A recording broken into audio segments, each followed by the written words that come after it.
Hi மக்களே வணக்கம். சின்ன மருமகள் சீரியலாக பார்த்தீங்கன்னா நம்ம சேது நினச்சிட்டு இருக்காரு. நம்ம மூக்குத்தாய் அம்மா சொன்னது கரெக்டு தான்.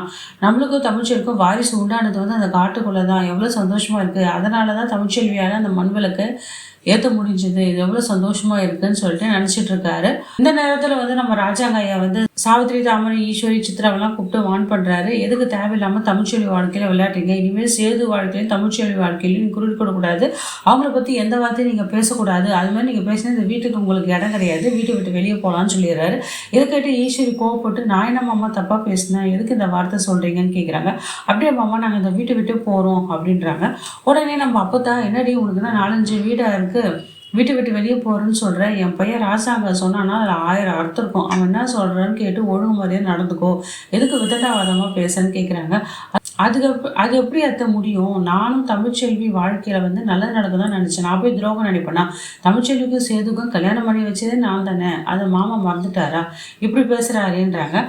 நீ மூக்குத்தாய் அம்மா கிட்ட கேட்டது நான் தப்புன்னு சொல்ல, அதுக்குன்னு ஒரு விதிமுறை இருக்குல்ல.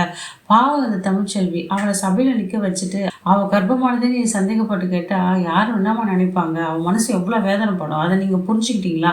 பாவம் அந்த பொண்ணு எப்படி நின்னது பார்த்தியா அப்படின்னு கேட்குறாரு. இது நம்ம குடும்ப விஷயம் தானே, நம்மளுக்கு தானே அவமானம். அதையே நீ புரிஞ்சிக்க மாட்டேன். அவங்க 4 பேருக்கும் சொல்லிட்டேன்.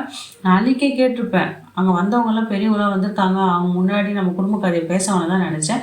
இனிமேல் வந்து நீங்கள் தமிழ்ச்செல்வி சேது வாழ்க்கையில் தலையிடவே கூடாதுன்னு சொல்லிட்டு ஸ்ட்ரிக்டாக வார்ன் பண்ணிடுறாரு. இதை ஈஸ்வரி அவங்க பொண்ணுக்கிட்ட சொல்லிட்டு இருக்கா. அம்மா எவ்வளோ அவமானமாக இருக்குது பாருமா, பெரியப்பா எப்படி பேசிட்டா இருப்பாரு, எனக்கு கஷ்டமாக இருக்குமா. இந்த வீட்லேயும் எனக்கு உரிமை இல்லையாம்மா, நீ இந்த வீட்டு மருமகம்மா, எதுக்குமா இந்த மாதிரி வெளியில் போங்க அப்படிலாம் சொல்கிறாரு. எனக்கு ரொம்ப மனசு கஷ்டமாக இருக்குமான்னு சொல்லிட்டு சித்ரா அவங்க அம்மா கிட்ட பேசிகிட்டு இருக்கா. என்னடி பண்ணுறது, உங்கள் அப்பா வந்து துப்பில்லாதவன், அவனுக்கு இந்த வீட்டில் பிறந்தவன் தானே, அவன் எடுத்து அவங்க அண்ணன் கேள்வி கேட்க மாட்டான். எல்லாம் தலையெழுத்து, நம்மளால 4 வார்த்தை எதுவுமே பேச முடியல, அடங்கி போக வேண்டியது இருக்குது. நான் ஒரு நாளும் இந்த ராஜாங்கத்தை பழிய வாங்க விட மாட்டேன். இந்த தமிழ்ச்செல்வி வச்சு அந்த ராஜாங்கத்தை தலைகுனிய வச்சு அவன் வாயாலே வெளியே போக சொல்ல வைக்கிறேன். இந்த ஆட்டத்தை பாரு, அப்போதான் ஊர் உலகமே இந்த ஈஸ்வரியோட முழு சுயரூபம் என்னன்னு தெரியும், நீ பார்த்துக்கிட்டே ரெடி அப்படின்றா. தமிழ்ச்செல்வி நம்மளை பற்றி என்ன நினைப்பா, இன்னும் மட்டமாக தானே நினைப்பா அப்படின்னு பேசிகிட்டு இருக்காங்க. அந்த பக்கம் என்ன பண்ணுறாங்க, நம்ம சாவித்திரியும் தாமரையும் ரொம்ப ஆவேசமாக பேசிகிட்டு இருக்காங்க. எங்கேயோ இருந்தும் வந்து இந்த தமிழ்ச்செல்வி எதிரில் எங்கள் அண்ணன் எவ்வளோ அவமானப்பட்டு எங்களை பேசிட்டாரு, எனக்கு எவ்வளோ கஷ்டமாக இருக்குது தவிர, இதெல்லாம் தலையெழுத்து. உங்கள் அப்பா மட்டும் என்னை விட்டுட்டு போகணுன்னா இந்த நிலமெல்லாம் எனக்கு வருமா? அவன் மட்டும் நேரில் பார்த்து செருப்பால் நான் அவனை அடிப்பேன் அப்படின்னு ஆவேசமாக கத்திட்டு இருக்கா.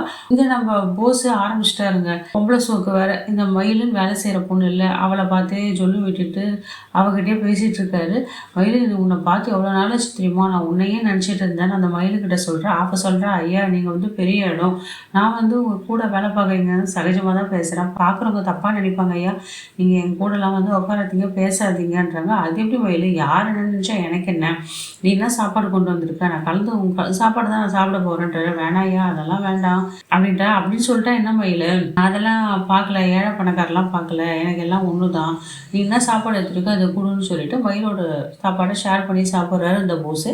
இந்த விஷயம் எங்கே போய் முடிய போக தெரியல. கண்டிப்பாக அந்த போஸுக்கும் இந்த மயிலுக்கும் கனெக்ட் ஆகும். இதனால் பல பிரச்சனை வரப்போகுது. அது மட்டும் இல்லாமல் இங்கே நம்ம சேது வந்து ரொம்ப ஃபீல் பண்ணிட்டு இருக்காரு. தமிழ்ச்செல்வி என்ன பண்ணாலும் இவைய நம்மக்கிட்ட முகம் கொடுத்து பேச மாட்டாளே, என்னதான் பிரச்சனை, அதான் மன்னிப்பு கேட்டேனே, ஊரரையும் கேட்டேன், அவகிட்ட தனிப்பட்ட முறையிலையும் கேட்டேன், நான் என்னதான் பண்ணலான்னு இருக்கேன், காலை கூட மன்னிப்பு கேட்டேன், தமிழ்ச்செல்வியே நம்மக்கிட்ட மன்னிப்பு ஏற்றுக்க மாட்டா அப்படின்னு சொல்லிட்டு ரொம்ப ஃபீல் பண்ணிட்டு இருக்காரு.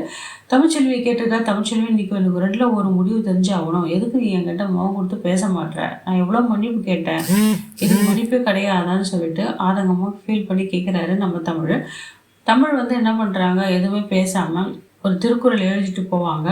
தீயினால் சுட்ட புண் உள்ளாரும் ஆறாதே நாவினால் சுட்டவடன். நீ என்னதான் வந்து தீயினால ஒரு புண்ணு ஏற்பட்டுச்சுன்னா அதை காய வச்சிடலாம், ஆனால் வந்து ஒரு மனுஷன் கண் சொல்ல சொன்னால் அது எந்த காலத்துக்கும் வந்து காலத்துக்கும் அது உறுத்திக்கிட்டே தான் இருக்கும். அந்த சொல்லு வந்து வடு மாதிரி அது மாறாது அப்படின்ட்டு அது விளக்கமாக எழுதி வச்சுட்டு போயிருக்காங்க. ஆனால் அது தமிழுக்கு ஒன்றுமே புரியல, அது என்ன எழுதியிருக்குன்னு சொல்லிட்டு. அது எப்படி பெரியதாய் அம்மா வந்து எவ்வளோ சக்தி வாய்ந்தவங்க தெரியுமா, அந்த மண்ணில் எப்படி விளக்கு எரிச்சதுன்னு எனக்கு தெரியல. அது காட்டுக்குள்ளே எரிஞ்சது ஓகே, நம்ம வீடு வாசலில் மண் எடுத்து விளக்கெரிய வச்சாங்களே, அதுவும் 2 திரி போட்ட விளக்கேற்றின மாதிரி தெரிஞ்சுது என் கண்ணுக்கு, உங்களுக்கு தான் தெரிஞ்சுதான்னு கேட்குறாங்க. அப்போ தவிர ஷோ இதை வரை அவன் நோண்டி கலந்துட்டு இருக்கிறானே, வாயை மூடுறான்னு வாய அடிக்கிறாங்க.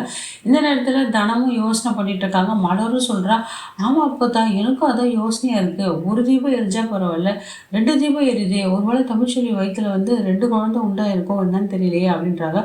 ஷோ இவ வேற வாய கலரி எல்லாத்தையும் சொல்லிடுவா போல, எதுக்கு இப்படி அம்பலப்படுத்துறா தெரியலையே அடி மலர் வேலை இருந்தால் போய் பாருடி, அதெல்லாம் ஒன்றும் இல்லை அப்படின்ட்டு அப்பத்தாக்கு தெரியுங்க கண்டிப்பாக தமிழ்ச்செல்வி வயித்துல ரெட்டை குழந்தை இருக்குன்னு அவங்க தெரிஞ்சுக்கிச்சு.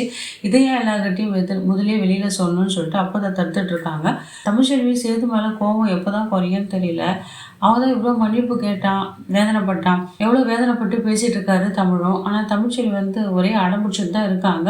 அந்த இடத்துல தமிழ்ச்செல்வியும் சொல்லுவாங்க சேதுக்கிட்டே, நீங்கள் இவ்வளோ பேசிட்டீங்களே, உங்கள் சின்னம்மா என்ன கேள்வி கேட்டாங்க சமயம் முன்னாடி, அதுவும் அம்மா கிட்ட அந்த பூசாரி அம்மா கிட்ட என்ன கேட்டாங்க பார்த்தீங்களா, நம்ம கருவே அவங்க சந்தேகப்பட்டாங்க. இந்த அவமானம்லாம் எனக்கு தேவையா, நம்மளுக்கு உள்ள புருஷன் முன்னாடி நடந்த விஷயத்த எவ்வளோ கேவலமாக அசிங்கமாக அவங்க அம்பலப்படுத்துகிறாங்க பார்த்தியா, இதெல்லாம் எனக்கு தேவையா, நீங்கள் கேட்டு தானே இருந்தீங்கன்னு கேட்குறாங்க. உடனே நம்ம சேதும் சொல்கிறாரு, நம்ம சின்னம்மா குணம் தான் தெரியும்ல, அவங்க பேசியிருக்க கூடாதா, அதுக்கு சேது நான் மன்னிப்பு கேட்டுக்கிறேன்றாங்க. எனக்கு காலத்துக்கு இது அவமானம் தாங்க, இன்னும் நான் வாழ்நாள் முழுதும் என்னென்ன அசிங்கம் அவமானப்பட போகிறேன்னு எனக்கு தெரியல, அதை நினச்சி எனக்கு வேதனையாக இருக்குன்னு சொல்லிட்டு தமிழ்ச்செல்வி ரொம்ப ஃபீல் பண்ணிகிட்டு இருக்காங்க. இருந்தாலும் ராஜாங்காயா ரொம்ப நல்ல மனசுங்க. நான் தமிழ்ச்செல்விக்கு ரொம்ப சப்போர்ட்டாக தான் இருக்கார்.